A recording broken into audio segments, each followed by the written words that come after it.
बशीर बुरे वाला से। जी अस्सलाम वालेकुम। बुजुर्ग जी अस्सलाम वालेकुम। अस्सलाम वालेकुम जी। वालेकुम सलाम। मैं शमशाद पे गल करना ते मैंने पता लगा है कि इदा बुजुर्ग और आए खलन ते मैं एक सवाल चा पूछना आई जी जी सवाल जनाब करें तो ते करें करें। कोई रहनुमाई चाहिए आई थोड़ी जी। ओ आए कि जी आ ਸਾਡੇ ਜ਼ਮੀਨਾਂ ਦੇ ਵਿੱਚ ਕੋਈ ਰਿਵਾਜ ਕਾਇ ਨਹੀਂ ਕਿ ਦੇਵੰਦਾ ਭੈਣਾਂ ਨੂੰ ਤੇ ਹੁਣ ਮੈਂ ਉਹਨਾਂ ਨੂੰ ਜ਼ਮੀਨ ਉਹ ਤੁਹਾਨੂੰ ਪਤਾ ਮੁੜ ਔਰਤਾਂ ਵੀ ਲਾ ਦਿੰਦੀਆਂ ਜਾਂ ਇਦਾਂ ਹੀ ਉਦਾਂ ਹੀ ਤੇ ਘਰ ਦੇ ਵਿੱਚ ਚਲਦੀ ਤਾਂ ਕਾਇ ਨਹੀਂ ਤੇ ਮੈਂ ਜੀ ਮੁੜ ਉਹ ਹੁਣ ਜ਼ਮੀਨ ਉਹਨਾਂ ਦੀ ਮੈਂ ਸਾਂਭੀ ਖਲਾ ਤੇ ਮੈਂ ਹੁਣ ਉਹਨਾਂ ਨੂੰ ਹਰ ਸਾਲ ਈਦ ਦੇ ਉੱਤੇ ਲੱਖ ਰੁਪਈਆ ਚ ਦੇਣਾ ਤੇ ਹੁਣ 10 ਸਾਲ ਹੋ ਗਏ ਇਸ ਕੰਮ ਨੂੰ ਤੇ ਸਮਝ ਲਓ ਕਿਸ਼ਤਾਂ ਹੀ ਹੋ ਗਈਆਂ ਤੇਰਾ ਭੈਣਾ 30 ਲੱਖ ਰੁਪਈਆ ਹੋ ਗਿਆ ਤੇ ਹੁਣ ਇਹ ਹੁਣ ਜੰਨਤ ਵਿੱਚ ਹੁਣ ਸਾਡੀ ਕੋਈ ਹੈ ਕੋਈ ਐਂਟਰੀ ਕਿ ਕਾਇ ਨਹੀਂ ਕਿ ਹੁਣ ਅਸੀਂ ਬਸ ਲਗੇ ਵਧੇ ਆਂ ਜੀ जी मेहरबानी। आवाज़ इनकी कम थी। वो बता रहे हैं कि हमारे यहाँ बहन को हिस्सा देने का रवाज नहीं है और बहनें खर्च भी कर देती हैं, तो मैं हिस्सा जो है ना संभाल के रखा हुआ है अपने पास। और पिछले गालबन को कुछ अर्से से बता रहे हैं एक लाख रुपए ईदी के तौर पे दे रहा हूँ 3 बहनों को। तो किस्तें ही जा रही हैं और इस हवाले से बता दें कि जन्नत में हमारी एंट्री है या नहीं। ये क्या सवाल था। आप जालिम हैं, आपको शर्म आनी चाहिए कि आप अपनी बहन का हिस्सा रख के बैठे में सिर्फ इस घर से कि वो खर्च कर देंगी। देखिए जी, पहली बात ये है मेरे भाई, आप ये बात समझ लीजिए कि जो विरासत के कानून है ना, वो हमारा कानून नहीं है, वो कानून अल्लाह ताला ने बनाया है।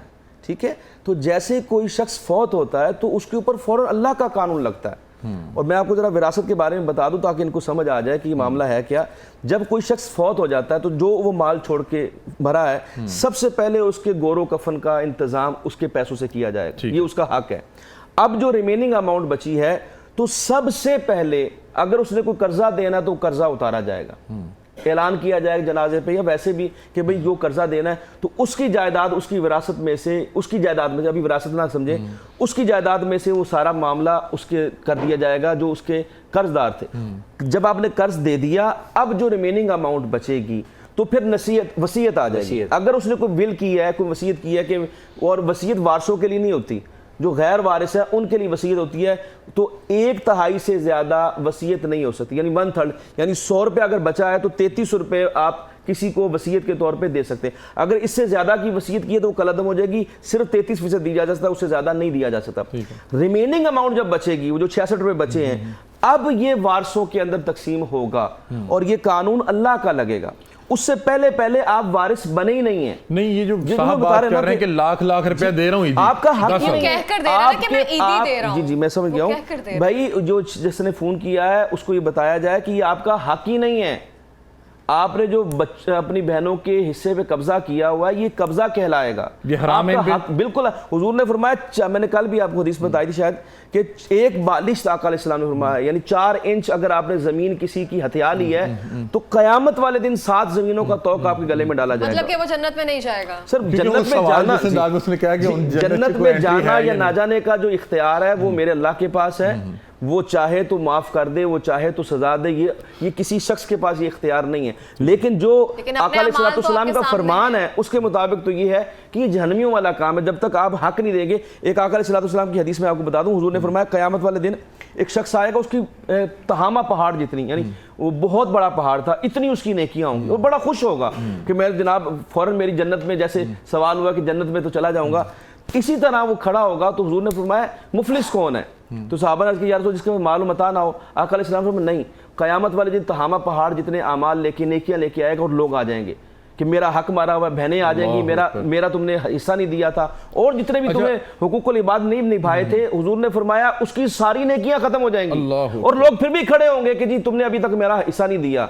अच्छा, मैं ये पूछ रहा हूँ कि ये जो कुछ जालिम लोग होते हैं, किसी का हक रख के या बहनों का हक मार के उनको जो ईदियाँ और दाने भेज रहे होते हैं, मतलब कि जो इन्होंने 30 लाख रुपए पिछले 10 साल में दिया भी है, आपने जो उसका हक देना है वो तहाइफ से पूरा नहीं हो सकता।